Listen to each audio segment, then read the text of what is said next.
Hi, my name is Vidyut and welcome to my channel, The Yogic Path. Today I'm being joined by my wife and partner in crime, Jayashri.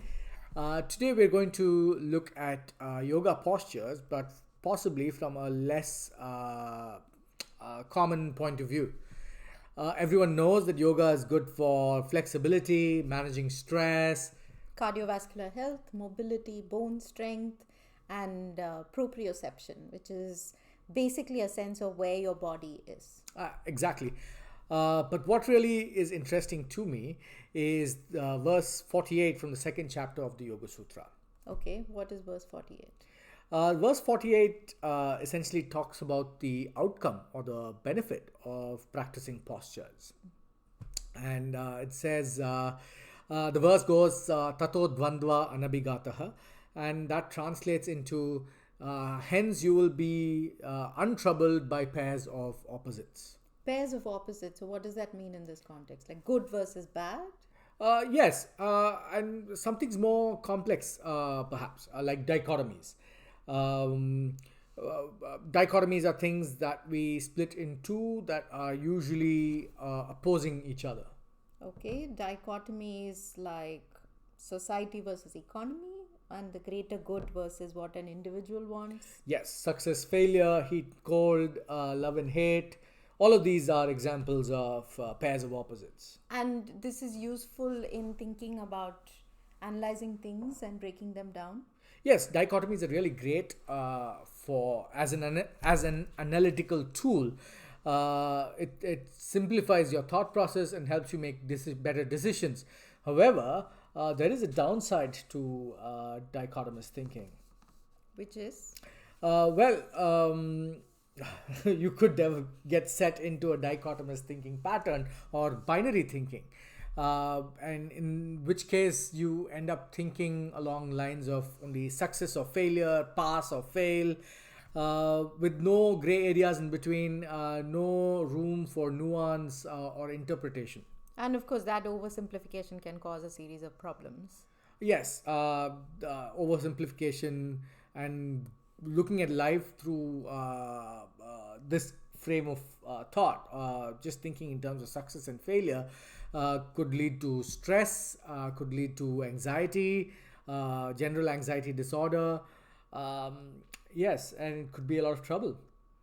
It reminds me of that quote by Scott Fitzgerald that speaks about a first rate intelligence being something that is able to hold two opposing ideas at the same time. Absolutely. That's exactly what we're talking about. In fact, that's the kind of ability we hope to cultivate from practicing postures. The ability to hold opposing ideas in our minds and still be able to function normally. So, the big question then is how does a warrior two pose or a downward dog really help us do that? Well, for that, we'll go back to the definition of a posture. So we'll go back to verse 46 of the Yoga Sutra, where Patanjali defines what a posture is. Okay. And he defines posture as sthira sukham asanam. Which is, Stiram is steadiness and sukham is comfort. So the interpretation could be posture is that which is steady and comfortable. In fact, Osho has a very good interpretation of this sutra. He defines posture, asana, as that which is steady and comfortable is posture. steady and comfortable. It almost sounds like they're opposing forces that pull in different directions. Yes, absolutely. Steadiness and comfort are opposing forces. They seem complementary, but they are not. Steadiness and comfort are actually opposing forces, and yes, and we tend to veer towards one or the other in our lives and in our practice. So if we focus too much on stability, then we tend to become very rigid. And whereas when we focus too much on comfort, we lose the integrity of the posture, and posture collapses. So, yoga is not about getting into a proper shape? No, no. Alignment and perfection of posture is a goal for some people, but that's not what the Yoga Sutra says. In the Yoga Sutra, what we understand is that the purpose of posture is to help us find that balance between steadiness and comfort. It is to find a balance between opposing forces, between the push and the pull. Find an equilibrium. So you're constantly adjusting where you can feel the tension and where you need to soften. Absolutely. Okay. So what does balancing this steadiness and comfort physically mean for the mind? Physically mean for the mind? As in, so what does practicing this physically do for your mind? Because I thought it's all supposed to be a mind body practice. Yes. I'm so sorry.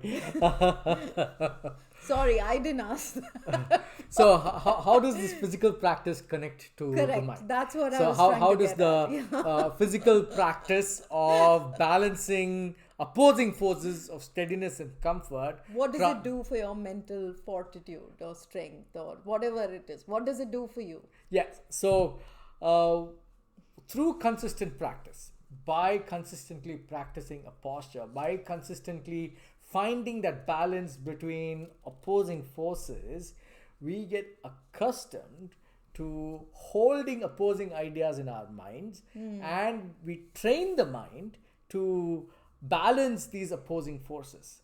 And therefore, the outcome, which is given in verse 48, is tato dvandva anabhigataha. You are not going to be troubled by pairs of opposites. So it basically makes you more resilient and less reactive to whatever life throws at you. Absolutely. So you are, in our lives, we are going to have good days and bad days. We're going to have ups and downs. We're going to meet with success and failure. And practicing these postures and developing this ability to balance or to navigate these opposites was definitely going to help us. So in that sense, it's not just a physical practice. It's more of a using your body as a physical tool to train your mind to become more resilient. Absolutely. I couldn't have said it better. Have a way with words.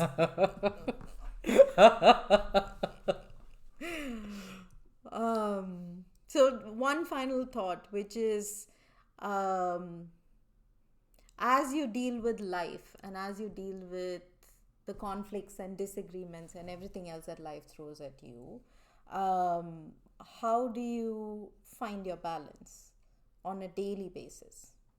That's a very good question. And that is something we can actually ask our viewers to get back to us with. Let us know how you find postures helping you cope with your everyday experiences of good and bad, success and failure, and how you navigate difficult conflicts and situations. What makes you get onto your yoga mat? Yes, that's possibly something you can think about when you get to your yoga mat next. Thank you very much. If you enjoyed watching this video and listening to this, do like and subscribe for more such content. See you.